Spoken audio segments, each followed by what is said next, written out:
Mas olha, é um prazer estar com vocês aqui hoje para falar um pouco daquilo que está presente na nossa vida, no nosso dia a dia, né, e de todos nós que estamos aqui hoje discutindo a agricultura, a agropecuária brasileira no mundo, né? Hoje um painel para a gente falar de geopolítica, falar sobre segurança alimentar, né, e como a gente pensar o mundo, né, e discutir os desafios que nós temos pela frente, né, desafios que começam desde as questões climáticas, as questões energéticas, a insegurança alimentar, né, e também essas brigas políticas, comerciais, barreiras tarifárias que nós temos enfrentado hoje no dia a dia, né? Um mundo hoje com várias discussões, né, muitas oportunidades, mas também nós temos que nos preparar para esses grandes desafios. O Brasil, como todo mundo sabe, hoje é o maior produtor de alimentos em várias cadeias, né, e aí eu tenho a alegria de estar na BIEC hoje e ser, né, o setor, assim como a Aves, o maior exportador desses dois produtos para o mundo, né? A carne hoje presente em 150 países, mas desafios que nós todos temos que pensar em conjunto, porque nós temos que pensar que daqui 15, 10 anos, nós teremos uma população de 10 bilhões e meio de habitantes, mas nós temos que pensar também internamente como resolver os nossos problemas enquanto nação em desenvolvimento, que precisa gerar emprego, precisa gerar renda, né? E através dessas atividades, né, gerar oportunidades para que a agropecuária, a agroindústria, o produtor consiga cada vez melhorar a sua renda. O que a gente vê hoje é uma produção cada vez mais cara, é uma produção que acaba tendo reflexo no produto final, né? E eu falo isso da carne, né? Nós temos hoje a carne mais barata do mundo, mas dentro do mercado interno ainda há uma discussão. Mas não é um problema só da carne, né? É um problema de Brasil, a gente discutir como baratear essa produção. Então, nesse painel que nós vamos iniciar agora, eu tenho a honra de estar com essas lendas, né, da agropecuária brasileira. Eu tomo a liberdade, Nancy e Edu, de começar pelo querido Pedro Camargo, representando a nossa sociedade rural brasileira, mas o Pedro com uma folha de relevantes serviços prestados em prol da nossa agropecuária, né, que nos orgulha muito de estar aqui hoje, viu, Pedro? Tá te ouvindo, é sempre uma alegria imensa. Nancy, que vem aqui nos abrilhantar muito com a sua participação, ela que é gerente de políticas públicas e comércio de biotecnologia, né? Seja bem-vinda, né? Você vai falar inglês, então quem tiver com o tradutor aí preparado, fiquem atentos. E o Eduardo Bastos, que é o líder do Comitê de Sustentabilidade da ABAG, esse grande amigo também, esses grandes pensadores, né? Que mais do que o dia a dia, são pessoas que discutem o agro por prazer, né? Eu já tive a oportunidade de estar com os três e muitas das vezes é latente e visível, né, o quanto vocês respiram agro todo dia. Então, para a gente criar uma dinâmica bem legal, eu pensei da gente fazer 10 minutos cada um de fala e a gente abrir para as perguntas, né, uma interação entre nós aqui também. Eu tenho algumas perguntas já preparadas, mas fazer algo bem dinâmico para quem está nos assistindo possa também gostar e no final dar o like no nosso painel, tá? Nancy, seja muito bem-vinda. A palavra é com você. Hello, I'm Nancy. Can everybody hear me? Okay, great. So my name is Nancy Martinez. I'm the Director of Public Policy for Trade and Biotechnology at the National Corn Growers Association, which is an association of corn growers in the United States. So my portfolio is obviously very active and a lot of changing pieces, especially in this time period right now. But I want to start by saying how vital it is that we have good and strong demand for American corn, but Brazilian corn and corn growers worldwide. In the U.S., we depend on three things so our farmers can be successful.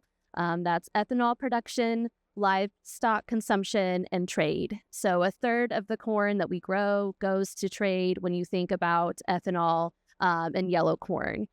So part of my job and my responsibility is to help identify, which is not always easy, and address the trade barriers that other countries put forward that affect U.S. corn products. And a lot of those barriers also affect the corn exported from Brazil, from Argentina, and other places. And the most visible example of this is restrictions on biotechnology. So when other countries do not use science when they regulate, it negatively impacts their ability to get corn into their country, and negatively impacts their own consumer population. And it has global effects as well. So when our farmers can't access the latest technology, they can't plant that seed in the ground. So biotechnology has done a lot for our U.S. corn growers. It's a stronger seed that can withstand pests and that can withstand weather challenges. I know that's been a long concern about how do you deal with drought and with flood. And biotechnology-derived products can help farmers still have successful yields even when dealing with these challenges. So when other countries put up restrictions on that biotech product, that means that they cannot get that corn product in their country, and we don't have strong demand for that product. So it's very interrelated. And, you know, the best case, the most recent example of this is the action in Mexico when they tried to ban GM corn for human consumption through a presidential decree. There was a third-party panel that, sided with the U.S. that Mexico's actions were not based on science. So we count that as a huge win for biotechnology. Maizal was very effective. Maizal is the organization with the U.S., Brazil, and Argentina that advocates for the interests of corn growers. And they also were very active in talking with the Mexican government about their actions to limit biotechnology. So I will just close right now by saying, biotechnology has a lot of potential to address, the consumer demand across the world. It also has the potential to help with humanitarian needs. When countries place restriction on biotech products, that actually raises the cost of getting that corn into the country. It makes it more expensive, 15% more expensive at least. So we have to tackle these barriers to make sure that our corn can flow into countries that need it. And that's kind of one of the core pieces of my job. And I know we'll probably get into some other, areas about market access and, where global politics are going to influence, trade flows. We've been very active to make sure that our administration knows that we want markets, that we want new countries to buy U.S. corn. And I know Brazil has the same momentum as well. And so, we've been encouraged by some of the activity from on that front, even though there are some challenges, which I'm sure we'll tackle later. So thank you for having me here. Nós que agradecemos, né? Esse é um prazer. Agora passar a palavra para o Edu, que além de ser um amigo, né, o Edu tive a oportunidade, enquanto eu estava no Ministério da Agricultura, na Secretaria de Comércio, né, conhecer o Edu falando um pouco sobre os créditos de carbono, o programa de pastagens degradadas. Então é um grande professor e veio aqui nos brindar com a sua participação. Edu, fique à vontade. Obrigado aí pela oportunidade, feliz da vida. Muito feliz de ver muitas carinhas conhecidas aqui no palco, né? Mesmo que a distância aqui, mas vendo casal 20 ali, né? Atrás olha lá, vocês, ó, tô de olho. Bom, eu quero só ajudar a qualificar um pouco o debate. A corrente de comércio brasileira é da ordem de 600 bilhões de dólares. A exportação nossa é de 337. O agro representa 164,4. Praticamente 50% da exportação brasileira vem do agro. Essa é uma das importâncias desse setor para o comércio internacional. Se a gente olhar a maior cadeia, né, que é a soja, 52 de 164, quer dizer, aproximadamente um terço é soja. Carnes, 24, né, o que inclui carne bovina. E depois setor sucroalcooleiro, né, açúcar, álcool, na ordem de 18, e aí vem todos os outros setores. Se a gente pensar para onde a gente exporta, e daí a importância, né, de uma discussão aqui de comércio internacional, 31% vai para a China. 31% vai para a China. É de longe o nosso maior mercado. Se a gente pegar países da Ásia sem China, 17%. Se a gente olhar a União Europeia, 15%, a região do Oriente Médio, mais ou menos os mesmos 15%, então isso é importante, né? E é uma região, particularmente Oriente Médio, que tem crescido bastante, inclusive, né, e principalmente em carnes, tem crescido muito. Os nossos vizinhos aqui da América Latina, 8%, Estados Unidos e Canadá somados, 8%. Então, é importante a gente entender, né, como foi dito, quando a gente olha em fluxo de comércio, a gente tem um comércio muito dependente de Ásia, muito dependente de transporte marítimo. Quando a gente fala aqui de emissões, e uma discussão que a gente está agora, né, tendo, de cobrança de emissão de carbono por navio, um navio que leva aproximadamente 3 semanas para ir do Brasil para Pequim, ele leva 2 semanas se for da África do Sul, ele leva 1 semana se ele estiver indo da Austrália para lá, né, para a China. Então isso faz uma diferença muito grande e a gente tem que ficar de olho, né, nessas regulações internacionais, particularmente de emissão combustível marítimo. Então isso é um ponto aí para a gente ficar de olho. Outro ponto para ficar de olho é um possível conflito China-Taiwan, que ninguém quer que ocorra, mas é importante lembrar, Taiwan está para a China como Cuba está para os Estados Unidos, né? E se em algum momento ocorrer ali uma disrupção, você fecha uma parte do mar da China, e eu não preciso nem dizer de o 31% do fluxo de comércio nosso é extremamente dependente. De novo, a gente está dizendo que isso vai acontecer, que a gente quer que aconteça, mas a gente tem que estar de olho nesses potenciais danos. Isso leva quase que obrigatoriamente a uma necessidade de abrir novos mercados, né, de expandir novos produtos e atingir novos mercados. Esse é o caminho que a gente deve ir, e só corroborando aqui, né, com a fala do carbono, a gente tem que adicionar mais valor e nem sempre descomoditizar, né? Muita gente, tá bom, em vez de vender soja, vender carne de porco, em vez de vender milho, vender já a carne bovina, né? Em vez de vender o quarto, vender o ribeye. Mas a gente também pode vender soja baixo carbono, a gente também pode vender etanol baixo carbono, né? Combustível de aviação.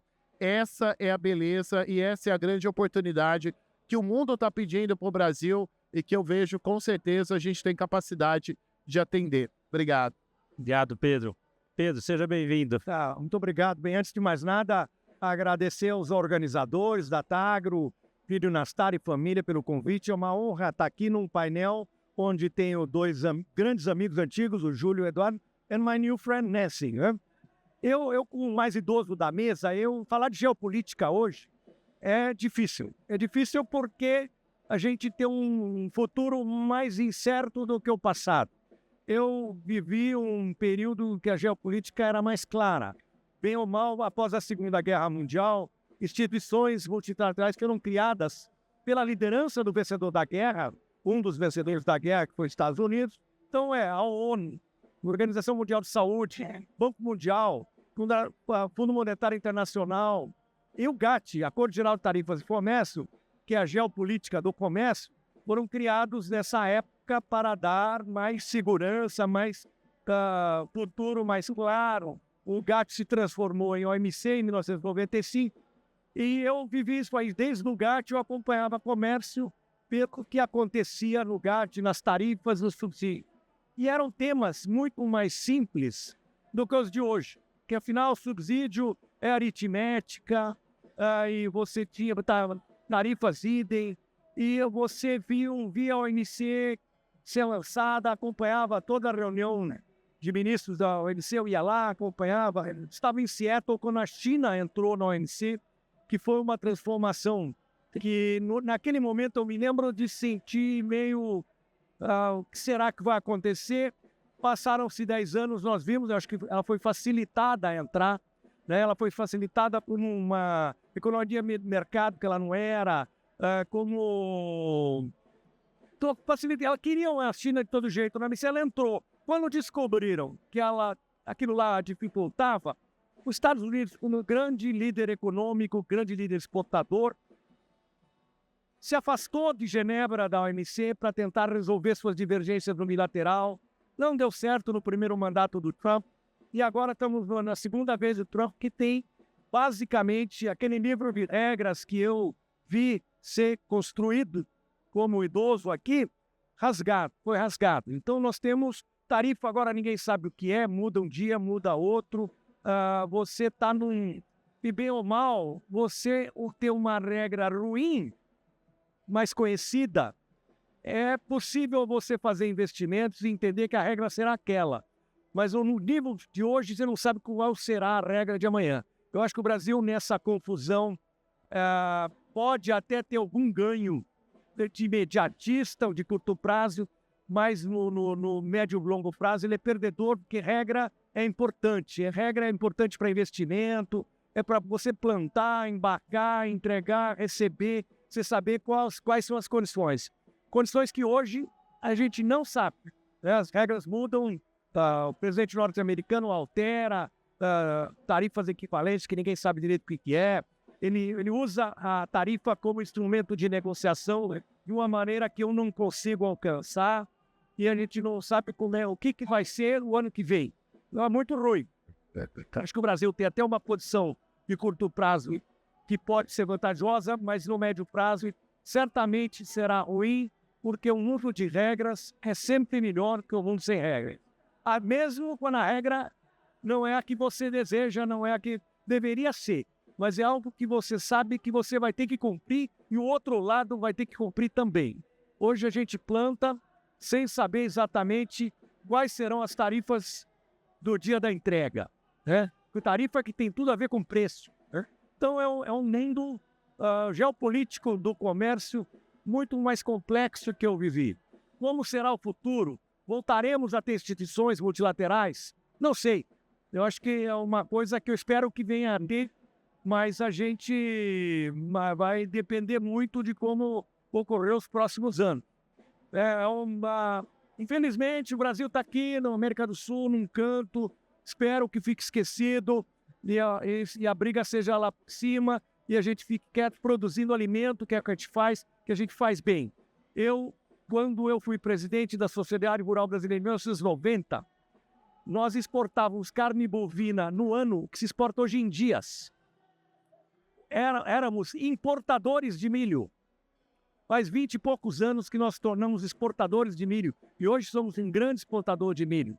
Quer dizer, a transformação que ocorreu nessas 3 décadas no Brasil foi uma transformação através do trabalho e através de regras, possivelmente nem sempre todas baseadas em ciência, como a Nancy colocou, que é muito importante. Você está baseado em ciência e não baseado na opinião, no interesse comercial do momento. Mas é um mundo que, como é que será a próxima década, eu, sinceramente, não sei dizer. Não posso transmitir para vocês. Eu acho que serão tempos difíceis. Tempos que vamos plantar sem saber qual a tarifa que nós vamos entregar. Isso é muito ruim para o Brasil, muito ruim para todos. Eu me coloco à disposição para o debate. Pedro, e você falou algo muito interessante, que, por exemplo, o algodão, né? O Brasil se tornou o maior exportador de algodão sem aumentar o consumo. Isso é interessante a gente entender, que a gente passa a ser o primeiro, não porque aumentou o número de vendas, mas porque a produção brasileira melhorou, investimento em pesquisa está dando resultado, né? E as questões sustentáveis nos colocam à frente, muitas vezes, dos nossos concorrentes, né? E seguindo nessa linha, Pedro, queria continuar com você. Eu queria que você me falasse um pouco e a gente entrasse nesse debate, antes de entrar nas barreiras, que aí eu vou falar depois de barreira com a Nancy e com o Edu, mas eu queria que você nos falasse um pouco dessa mudança do mundo, né? O que a gente via anos atrás era uma Europa forte, né? Os Estados Unidos uma potência, uma Ásia empobrecida, mas que engatinhava, e uma África muito distante, né? O que a gente consegue ver hoje é uma Ásia pujante, uma África que pode ser um objetivo a médio e longo prazo, né? Uma Europa enfraquecida, né? E os Estados Unidos ali mostrando a sua potência que é. Eu queria que você falasse um pouquinho qual a sua visão dessa mudança de atores nesse momento que a gente está passando, esse momento desses conflitos de guerra, desses conflitos de brigas comerciais, mas também nos problemas que nós temos na questão da alimentação, da questão das mudanças climáticas e também da situação energética. Eu acho que houve uma... Não sei se pode falar que é coincidência, mas houve coincidência feliz de que no momento que a Ásia aumentou sua demanda, não só a Ásia, o Oriente Médio, que se tornou a China, né, em particular, se tornou o grande consumidor de alimentos, coincidiu com o momento que o Brasil se preparava para atender. E se preparava para atender como? O presidente Collor será sempre lembrado pelo impeachment, mas no primeiro dia de mandato dele, ele fez uma alteração macroeconômica no Brasil. Ele reduziu a alíquota de imposto de importação de máquinas de insumo, ficaram mais baratos para o agricultor brasileiro. Ele abriu os portos, ficou viável construir graneleiros, terminais de container, né? Ele acabou com a CACEX, que era a Carteira de Comércio Exterior do Banco do Brasil, que era uma gaveta que era praticamente sempre anti-agro, né? Então aquilo lá deu uma luz para o agro, né? Depois, logo em seguida, mais à frente, nós tivemos a Lei Candir, que tirou o imposto de exportação, que prejudicava as exportações brasileiras, em particular da soja. Então, o Brasil se modernizou e ganhou competitividade e começou a atingir seus mercados externos exatamente no momento que a Ásia passava a comprar, né? E isso aí foi esse sucesso nosso que ocorreu nesses 20, 30 anos. Eu uma vez fui convidado para falar nos Estados Unidos, 2008, 2006, eles me falaram, explica aqui, nós não estamos entendendo o que está acontecendo lá, tal, porque os Estados Unidos de longe era o maior produtor, exportador de produtos agrícolas, e de repente aparecia o Brasil lá como ator, os incomodando, o que estava acontecendo? E eu me lembro de fazer um PowerPoint onde eu começava com isso, a legislação que mudou, Lei Candir, competitividade, portos e também agronômica, produtividades agronômicas. Porque no momento que a nossa agricultura se modernizou, a nossa agricultura caminhou para o centro-oeste, onde existiam terras, caminhou com o produtor indo junto, né? O gaúcho, para usar um exemplo, o gaúcho foi para o centro-oeste carregando o empreendedorismo dele, conhecimento agrícola dele. Então aquilo lá foi uma conjunção de fatores muito felizes para o Brasil se tornar competitivo e, simultaneamente, a Ásia se tornar demandante. Foi um enorme sucesso que é difícil repetir, né? Foi um enorme sucesso que é difícil repetir, mas é bom lembrar que o que precisamos do futuro, mais do mesmo. Agora, Júlio, já que você colocou no algodão, eu não vou aguentar, né? Como eu acompanho... Coloquei já sabendo. Você colocou a bola, eu vou chutar. Por favor.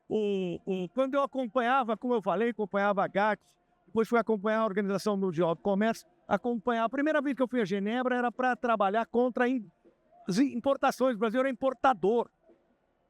Então, eu estava importando leite em pó, fui ver o subsídio do leite em pó para contra-atacar. Mas depois, ao tempo, o Brasil foi melhorando e o Brasil se tornou exportador.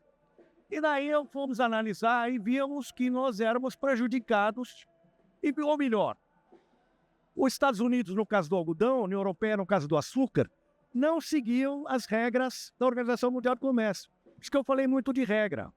E daí eu fiz um período que eu tive no governo como secretário, montamos 2 contenciosos. Um contra os Estados Unidos, no subsídio de algodão, e um contra a União Europeia, no subsídio da exportação de açúcar. 2 contenciosos que foram extremamente bem-sucedidos, ganhamos 2. A Europa deixou de exportar açúcar, foi praticamente proibida de exportar açúcar, que ela fazia com subsídio, e os Estados Unidos continuou no algodão, mas também sofreu um revés, e simultaneamente o algodão brasileiro se organizou. Nós escutamos hoje cedo a falarem da Brapa, do que ela faz. O Brasil fez um acordo, recebeu, 700 e tantos milhões de dólares, que é o Instituto Brasileiro do Algodão, que apoiou essa modernização do algodão. Então, regra, para quem viveu 30 anos no comércio, regra é importante. Amanhã, se qualquer importador quiser mudar depois do embarque, não pode. Tem que seguir a regra, você tem onde reclamar. Hoje nós não temos. A OMC está praticamente abandonada, né? E a OMC sem Estados Unidos Estados Unidos é preponderante, é uma economia enorme, forte, organizada, e nós precisamos dele de volta na OMC, de volta na Organização Mundial de Saúde e de volta no multilateral do ambiente também. Nós vamos ter aqui a COP30 em Belém, e sem os Estados Unidos já é uma COP que começa banguela, é muito ruim isso. Né? A questão ambiental não tem barreira, né? O gás de efeito de estufa não tem barreira. Então é uma pena que a gente esteja regredindo nessa questão de multilateralismo e regras multilaterais. From the U.S. corn side, if I can jump in, we see value in participation in the WTO. We see value in having, the body being able to take cases of harm to certain countries. And I think, the concern from the U.S. corn grower perspective is that other countries who do not share science-based perspectives or want to enact regulation that's not aligned with our policies can dominate the WTO. But separating that too from the political lens of the WTO, I mean, there are challenges with WTO, and I think we see a need for reform. I think the appellate body, not being functioning in a functioning capacity has led to some challenges. And the U.S. does disproportionately have a lot of cases filed against them at the WTO. And while we recognize the challenges, we do see the value of membership in the WTO and believe that it is an essential part of having, the rule-based trading, priorities in the U.S. But I do want to talk a little bit about the geopolitical kind of regionally that we started talking about earlier with Asia and Africa, just to mention. Obviously, there's a lot of risk with having China as your number one customer. And, in the U.S., we are ingrained with China for so many areas of commerce. On the corn side, we had China was our top buyer in 2021, but really fell off the map. And now Mexico is our largest buyer of corn. 40% of our corn goes to Mexico. And now we have other countries in Asia that are top buyers of corn that are the number 2, 3, 4 slots. So Taiwan, Japan, Korea, Colombia, they all kind of jockey for that number 2 position. But we are obviously very watching and sensing what the situation with China is, because it will affect us in some way. I mean, a lot of our growers grow soybeans, and China is the number 1 market for soybeans. And, also the amount of equipment and materials that are just ingrained in China on the chemical side. We work closely with our partners to tackle those supply chain challenges. So not to say that we are immune from issues with China, but it is not the number 1 market for corn anymore. But lastly, I do want to say Africa is of huge interest to us at the U.S. corn grower side. It's the next frontier for market access. And I think that's really where tackling the biotechnology barriers can be very effective. When countries have an overwhelming ban for biotechnology to even enter the country, not even a regulation, a straight up ban, that really prohibits any market access opportunity for the U.S. and for Brazil. So, we are very, very active in making sure that the continent of Africa, we can make some movement there to do science-based regulation of biotech. Colocar uma pimenta aqui nessa discussão, né, do que a gente vê hoje falando de China ainda, né, é uma China que ela muda de geração. Essa geração nova, ela passa a ter acesso a novos produtos, ela passa a ter um consumo diferente do que ela tinha nos últimos 20 anos, até pelos problemas que ela teve, né? E hoje você vê uma geração mais internacionalizada, mais ocidental, com acesso a outras ferramentas, né? A outros produtos. A gente vê a questão do café, né? Se o chinês sair dos 15 copos de café que ele toma no ano para 16 copos, o café no mundo já vira uma confusão, né? Então, assim, a gente vê essa mudança e essa tendência vindo. E aí eu queria te perguntar, Edu, como você vê essa relação entre China e Estados Unidos na questão das barreiras tarifárias comerciais? Como você está vendo essa, não vou dizer uma briga, mas esse embate entre essas duas potências? E onde nós ficamos nisso, né? Onde o Brasil fica nesse meio, né? Thank goodness I'm not answering this one to start. We'll have you start answering that one first. Pô, não, a tua fala foi ótima, né? Antes e essa agora. Porque no final do dia, uma das preocupações que a gente tem que ter é mineral raro. Esse aparelho aqui tem 17 minerais raros, 15 estão na China. Se a China realmente parar de exportar mineral raro, não tem celular, não tem carro, não tem televisão, não tem chip, portanto não tem um monte de coisa, não tem imã, né? Então, sim, se os Estados Unidos faz um acordo para poder acessar mineral raro, e em troca do acordo ele obriga a China a comprar mais dos Estados Unidos, ela vai comprar menos no Brasil. Então a gente precisa ter isso muito claro, né? Porque isso está acontecendo literalmente agora, né? A indústria automotiva soltou um reporte esta semana dizendo ou a China abre exportação ou não vai ter carro, né? Toda a indústria automotiva do mundo todo, a indústria europeia que estava um pouco mais quieta, a indústria toda alemã fez esse posicionamento junto com a indiana, junto com a dos Estados Unidos, enfim, tem um desafio aqui. Outro desafio importante nesse diálogo geopolítico, pela questão do conflito Rússia-Ucrânia, vários países da Europa estão aumentando o investimento em armamento. O PIB da OTAN, dos países da OTAN, investido em arma, vai ter que sair da faixa de 2% e ir para pelo menos 4%, idealmente 5%. Gente, qual é um dos maiores componentes de bomba? Fósforo. Quem é um dos maiores importadores e consumidores de fósforo do mundo? Brasil. A gente tem que ficar muito de olho nisso. O maior concorrente nosso de fósforo até o ano passado era carro elétrico. Fazer bateria você precisa de fósforo. Este ano já deve passar, deve ir mais fósforo para bomba do que para carro elétrico. Não é uma preocupação trivial. E é uma preocupação geopolítica que até outro dia a gente nem imaginava, não sabia nem que tinha. Então, a gente tem que ficar de olho nesses acordos. Agora, o ponto aqui super interessante dessa classe média que está enriquecendo na China. A classe média da China é a terceira maior população do planeta Terra, né? A Índia é a maior população, a China é a maior população, mas se você separasse só a classe média da China, tem mais gente lá do que, por exemplo, nos Estados Unidos inteiro.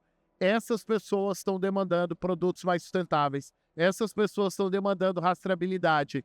E outro spoiler que eu dou aqui, o governo chinês pediu uma visita técnica só para discutir sustentabilidade. Eu estou embarcando sexta-feira para a China, numa delegação do Ministério da Agricultura, só para discutir sustentabilidade. Então, é super interessante a gente olhar isso. Não vai ter nenhum acordo comercial, a gente não vai discutir nada, exceto padrões de compra do governo chinês. O que o governo chinês vai passar a exigir, e, gente, se a gente tem 31% de mercado para eles, está todo mundo preocupado com o UDR, do que a Europa está pedindo. E a Europa representa 8%. Imagina quando a China começar a pedir. A gente tem que ficar muito de olho. Esse é o ponto de atenção que eu trago aqui. Muito bom, Edu. E Nancy, um outro ponto que eu gostaria de trazer é que quando o país ele é um grande importador, ele acaba colocando algumas tarifas, e eu não estou falando só dos Estados Unidos, estou colocando global. Quando ele impõe algumas tarifas, essa tarifa ela acaba refletindo dentro do consumo interno, dentro do próprio consumidor, que vai ter os produtos que muitas vezes estão vindo de fora, com um sobrepreço da tarifa que foi imposta, né? Como vocês conseguem ver essa questão de uma interação entre o combate à insegurança alimentar e as questões tarifárias que o mundo vem vivendo, né? Essas brigas tarifárias, o quanto ela pode implicar no combate à insegurança alimentar? Então, não, isso não se faz. Ela é nossa convidada aqui. Não, mas eu acho que é uma oportunidade que nós temos que aprender, né, e tentar entender também como está sendo discutido isso lá fora, né? I think it's important for the rest of the world to realize that the vast majority of Americans realize that trade is essential in some part for the U.S. The U.S. cannot stand on its own with 100% domestic for food, for, everything that consumers need for manufacturing, especially. Obviously, there is a lot of political pressure to reduce reliance on a country like China, but it is just not feasible or realistic to, completely withdraw all of our trading relationship from China and the rest of the world. I think where the pressure points have escalated is when there's repeated violations for stealing intellectual property, and other things like that have made the trading relationship more tenuous. But I want to just reiterate that we do need trade and we do need relationships with other countries. Yes, we definitely want to be on the lines of eliminating tariffs and eliminating trade barriers. That's our ideal scenario, to have a 0-0 instead of equally high tariffs. We don't want that scenario at all. But it's not just the U.S. that is driving the protectionism. I think that is a global effort that a lot of countries are taking that approach because it is politically, a position that is easily taken, with the population. So, how the U.S. is affecting global policy, yes, it is definitely a part of and a leader of kind of the new efforts, but it is an effort that other countries have been taking too. Não, nós mesmos, né, sofremos com as retaliações de Índia, os nossos produtos, enfim, é um problema do mundo, né? Nos restam 15 minutos e eu gostaria de abrir agora um pouquinho para que a gente possa falar um pouco sobre não só o tema nosso, mas o que cada um pensa na agricultura do futuro. O que cada um de nós, enquanto líderes da agricultura, podemos pensar do que nós queremos, né, para o futuro ou para o presente, sempre olhando como a gente melhorar a qualidade de vida das pessoas, a melhoria de renda e, no fim do dia, né, o que as pessoas vão ter uma dignidade melhor, né, ter acesso ao mercado, ter poder de compra, né? Porque muita gente fala assim, mas país A, o continente B, ele não consome tanto. Ele não consome porque ele quer ou porque ele não tem o acesso, né? Qual o dia de amanhã, né? O que cada um de nós, enquanto agricultura, pensamos, podemos fazer ou sonhamos, né? E como também trabalhar para a gente melhorar a produção, baratear ela, fazer com que no fim do dia toda a população, as pessoas recebam algo de melhor nesse setor pujante. Pedro? Tá, eu começo, Júlio. Olha, eu acho que o Brasil vem bem, né? Tem uma trajetória de sucesso, mesmo com os inúmeros problemas que já enfrentamos, estamos enfrentando e enfrentaremos. Eu acho que tem muita coisa a ser feita ainda, né? Até porque é um processo. Você às vezes avança e corrige, avança e corrige, mas eu acho que a gente está numa rota, a gente feliz. Tem uma agricultura moderna, tem uma agricultura jovem, tem uma agricultura que atingiu o mercado externo. E quando você é exportador, você ganha, você permite que você não bata na parede toda vez que você cresce. Porque ninguém controla exatamente o que vai produzir, né? Tem a chuva, tem isso, tem aquilo. Então, uma hora você produz mais, uma hora produz menos. Se você tem que ajustar toda essa, sobe e desce essa sanfona no mercado interno, é muito duro, né? Quando você está já num mercado muito maior que o externo, essa sanfona se acomoda, porque não chove aqui, mas chove lá, você se acomoda. Então, o Brasil se tornou exportador, permitiu esse crescimento, permitiu se modernizar, mas certamente tem que avançar. Mas a gente está no caminho, Eu digo assim, o exemplo de agricultura regenerativa é o plantio direto da soja, né? Que eu vi em 91, 92, eu fui a Castro, no Paraná, um dia de campo de plantio direto, eu nunca tinha ouvido falar, e vi lá em desenvolvimento, aqueles agricultores da Holanda lá, é um sucesso, né? E hoje você pega o Brasil, é um sucesso da soja, é muito plantio direto, que agora você vê que sequestra carbono, né? Então essa agricultura regenerativa, nós estamos vendo agora, o Brasil vive, o mundo vive, e o Brasil, felizmente, vive bem, a questão dos bioinsumos, né? O crescimento de bioinsumos aqui no Brasil é impressionante, né? A gente vai crescer muito hoje, porque está caminhando essa agricultura, o agricultor moderno que procura atrás, vai atrás, e as empresas produzindo o que ele deseja, tal. A agricultura de precisão, né? Quantas startups não estão aí, que estão indo, e você o plantio na precisão, e aí agora a pulverização é na precisão, e é drone, e é sensor. Isso está ocorrendo no Brasil de maneira muito positiva. Então a gente está indo bem. Agora, eu acho também, Júlio, que a gente vive um momento crítico, né? Eu não vejo, certamente eu não vejo, como se fala, céu de brigadeiro, né? Sem nuvens. Não, eu vejo que nós, 2 anos atrás, vivemos 2 ou 3 anos, uma certa euforia, né? E que chegou a ressaca, né? Então, a agricultura tem uma ressaca a ser digerida, vive essa ressaca num período de juros absurdos, que não tem o que pague, muito menos a agricultura, né? Então aí o agricultor está tendo que plantar nesse juro absurdo, rolar a dívida nesse juro absurdo. Vejo um governo aparentemente, eu diria, de certa maneira, omisso nesse processo, né? Não está com a liderança, né? E eu acho que a gente vai estarmos... é um momento difícil. E eu espero que, com o agravante geopolítico, não os perturbe mais do que já está internamente perturbado. Mas é um exemplo de sucesso. Nós temos uma agricultura sustentável, falta mostrar. Você pega desmatamento. Pô, basicamente ilegal. Não tem cabimento. O desmatamento ser ilegal e a culpa ainda sobrar para nós, né? Quer dizer, cadê a Polícia Federal? Né? Não será o IBAMA que vai segurar o crime cada vez mais organizado que está nisso. E ainda estão, o governo parece que é ausente, não caiu a ficha. Eles olham, eles falam assim, tem um problema, eles olham para nós. Não é o produtor o problema. O problema na Amazônia é crime organizado, gente. Desmatamento, é grilo de terras, é extração madeireira ilegal. Isso aí é só com polícia mesmo que resolve. Então E a gente vai pôr a casa em ordem por pressão externa? Pelo jeito. A Europa pressionou, agora a China pressiona. Infelizmente, né? A gente tinha que pôr a casa em ordem, porque nós brasileiros queremos viver num mundo organizado, um mundo que segue lei interna, lei externa, regra, né? Mas a verdade é que eu vejo uns anos difíceis internamente por essa nossa confusão interna mesmo. Perfeito. Nancy, please.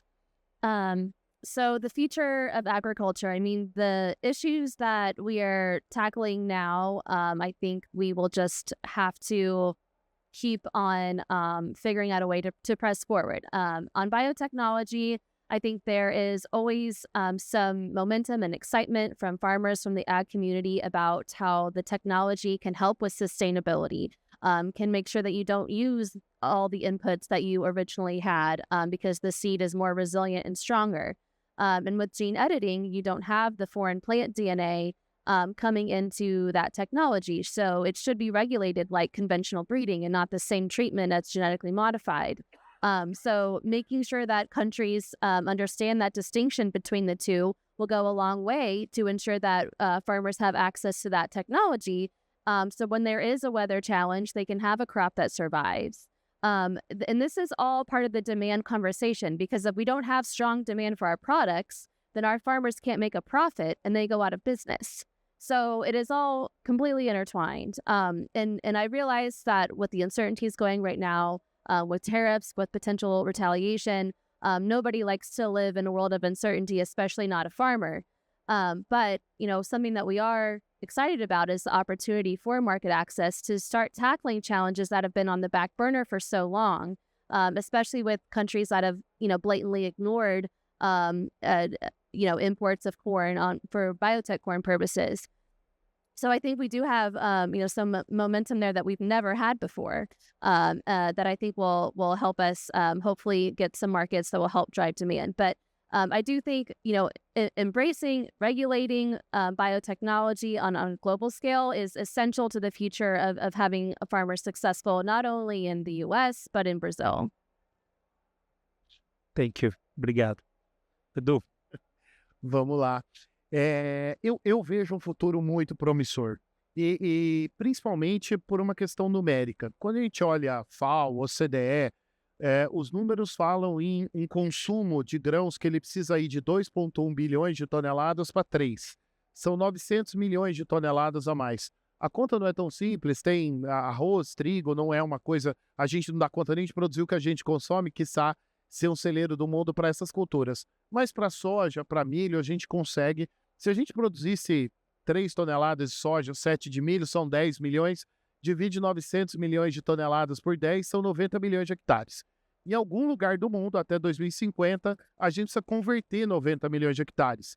Que lugar do mundo tem 90 milhões de hectares, gente?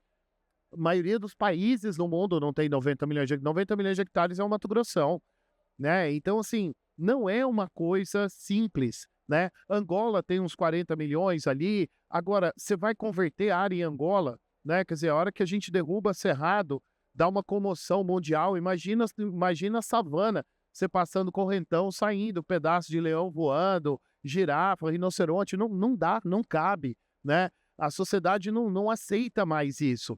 Pô, se a sociedade não aceita, como é que a gente atende esse mercado que está dizendo, olha, eu quero comida, mas eu não quero que comida venha de conversão diária. Nós vamos ter que recuperar áreas que foram degradadas. O Brasil é o único país do mundo que tem área degradada? Não, né? A gente tem pelo menos 300 milhões de hectares de área degradada só nas Américas, se a gente pegar do Canadá até o sul ali no Ushuaia, mas o Brasil tem um potencial gigantesco de contribuir com isso. Pelo menos 1/3 dessa demanda o Brasil pode ajudar. A gente vai fazer isso sem tecnologia? Não. E nisso a gente tem uma vantagem. A gente tem um arcabouço, né, de biotecnologia muito bom, que funciona. A gente tem uma Embrapa que nos dá respaldo, né? Tem uma Embrapa, tem um sistema de pesquisa muito robusto, né, de mais de 50 universidades que apoiam esse sistema. O Brasil é um país inserido no mundo de P&D, de pesquisa e desenvolvimento, então a gente não está sozinho nisso, a gente tem parcerias com vários outros países e com certeza a gente tem a capacidade de ajudar. E um ponto que eu deixo aqui também de reflexão é o Brasil, assim como os Estados Unidos, assim como Canadá, tem poucos países no mundo também que conseguem fazer isso. A gente tem área suficiente para produzir tudo aquilo que o mercado quer, né? O Brasil, se algum mercado quer comprar carne premium, a gente tem para vender. A melhor do mundo. A gente tem. O mercado para vergalho, quem é da pecuária sabe que é vergalho, né, Bruno? Eu não vou contar aqui o que é, mas lá na China eles cortam, comem igual baconzitos, né? No dia que eu descobri que aquilo, desculpa a tradução, né? Mas no dia que eu descobri que era pênis bovino, eu falei, pô, que bom que tem chinês que come, né? Então, assim, você consegue usar o animal inteiro e distribuir isso para o mundo inteiro. Tem país que quer asinha, tem país que quer peito de frango. A gente consegue, né, porcionar o animal e vender para o mundo inteiro, atender o mundo inteiro. Quer soja orgânica, a gente tem, é o maior produtor exportador do mundo. Quer soja GMO, tem. Quer soja não GMO, a gente tem. Esse é o espaço que a gente tem que ocupar. Um país que está mais próximo, né? E, Júlia, a gente trabalhou muito junto, né? Quando você estava lá no Ministério, você sabe disso. Tem aqui um amigo nosso também, da Secretaria de Relações Internacionais lá do MAPA, tá assistindo aqui a gente. E a gente sabe da importância dos nossos adidos lá para ter uma representação permanente. O setor privado precisa ter representação permanente. Esse talvez seja um dos grandes desafios que a gente ainda tem. Eu estou indo semana que vem para a China, a gente tem 2 adidos na China. É o país que a gente mais tem adido. Tem 2 na China, tem 2 em Bruxelas. A maioria dos países tem um só. Na China, os Estados Unidos tem 18. 18. Tem um adido só para carne de peru. Então, assim, como é que nós vamos brigar? Tem 18 caras do lado de lá, a gente tem 2. Né? Então, a gente precisa ter uma representação pública melhor e privada melhor. A gente tem um cara, que é o Marcelo, que é um cara espetacular, fica lá em Singapura ajudando a gente na Ásia. Mas a gente precisava ter mais gente. Então, meu pedido aqui é que a gente se esforce para ter mais presença, para poder entender melhor o que o mercado consumidor quer e ter a certeza que, uma vez que a gente volta para casa, aqui dentro a gente consegue atender esse mercado para qualquer coisa, né? Para mel, para carne bovina, suína, papel e celulose, embalagem, né? Quanto mais gente no mundo compra coisas que chegam numa caixinha, gente, aquela caixinha é papel e celulose, né? Que é um dos maiores itens de exportação brasileiro, onde a gente é o maior do mundo. Então, assim, coisas que aparentemente parecem inocentes, que a gente tem um potencial gigante. A gente já é muito importante em várias das cadeias, mas a gente ocupa ainda um espaço relativamente pequeno daquilo que a gente tem de potencial. Bora fazer, bora participar mais das discussões internacionais. Por quê? Porque, gente, quem não está sentado na mesa é o jantar. E a gente precisa saber disso, a gente precisa entender isso. E como brasileiro, a gente tem a obrigação de estar na mesa e não seu prato, seu jantar. Obrigado. E mais que isso, né, Edu? Eu acho que nós temos que virar a página, né, daquilo que nós somos, né? Eu acho que nós temos que parar com aquela história da síndrome de vira-lata, né? O Brasil, ele se reinventa todo dia, né, em todos os setores. Você vê hoje, por exemplo, a área de reciclagem animal. Era uma área que até ontem a gente tinha dor de cabeça para como descartar aquele produto. Hoje não, hoje ele virou um produto final, que está gerando renda, e renda gera emprego. Emprego gera renda na cidade, no município, gera capacitação. A tecnologia que está vindo para a agropecuária fez com que o antigo peão da fazenda hoje pilotasse uma colheitadeira, ganhando 5, 6 vezes mais. Então essa agricultura nossa é algo que nós temos que ter muito orgulho.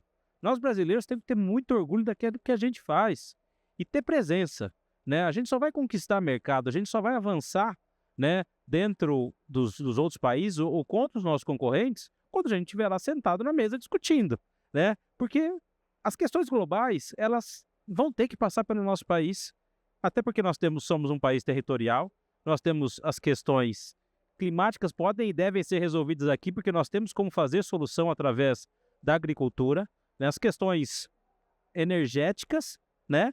E como a gente fazer isso, né? Que no fim do dia mude a vida das pessoas.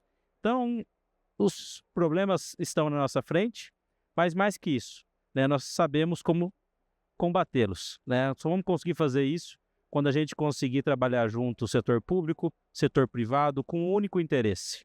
O interesse é de como melhorar a vida das pessoas. E nós, Nancy, agora eu vou falar de Brasil. Enquanto brasileiros, podemos melhorar o Brasil e ter o Brasil que nós queremos que mude a vida das pessoas. Foi um prazer gigantesco estar aqui com vocês. Foi um prazer enorme mediar esse painel a convite da Datagro. Acredito que também de vocês, painelistas, essa honra.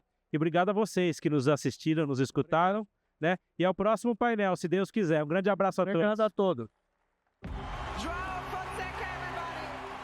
O orgulho de ser brasileiro está em quadra. Vamos juntos fazer história. Ponto a ponto. XP, investidora oficial do João Fonseca.